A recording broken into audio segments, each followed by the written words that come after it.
Bhagavad Gita, Chapter 16.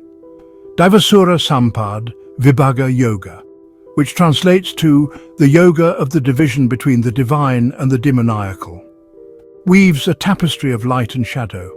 It sings of virtues that elevate the soul, fearlessness, purity, and compassion, guiding one towards liberation.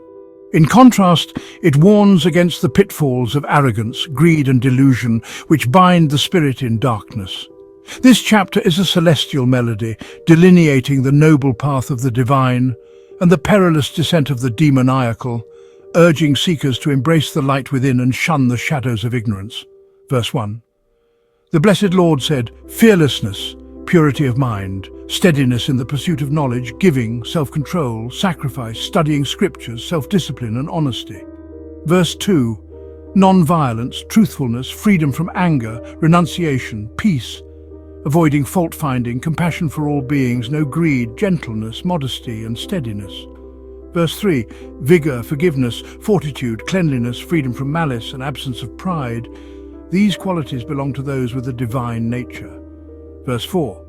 Hypocrisy, arrogance, conceit, anger, harshness and ignorance, these belong to those with a demoniacal nature. Verse 5. Divine qualities lead to liberation, while demoniacal qualities lead to bondage. Do not worry, O Arjuna, for you are born with divine qualities. Verse 6. There are two types of beings in this world, the divine and the demoniacal. I have described the divine, now hear about the demoniacal. Verse 7.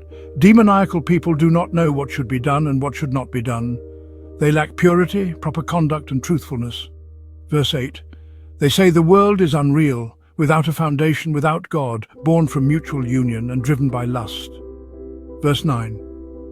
Holding this view, these lost souls with limited understanding and harmful actions rise as enemies of the world, aiming for its destruction.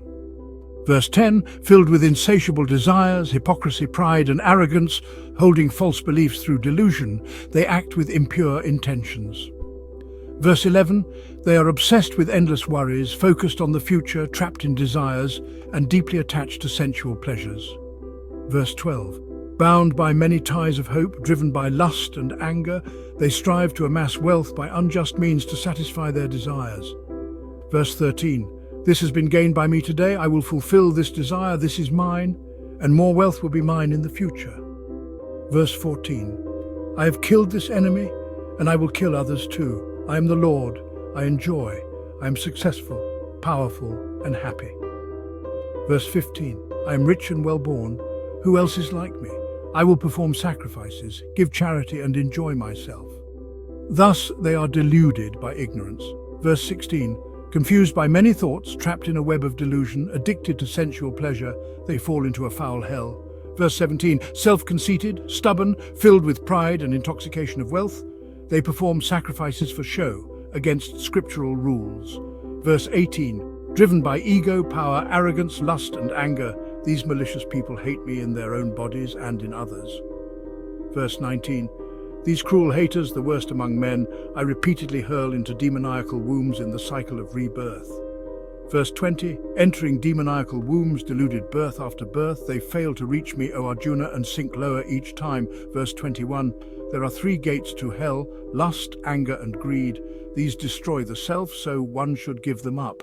Verse 22, a person free from these three gates of darkness, O Arjuna, practices what is good and reaches the highest goal.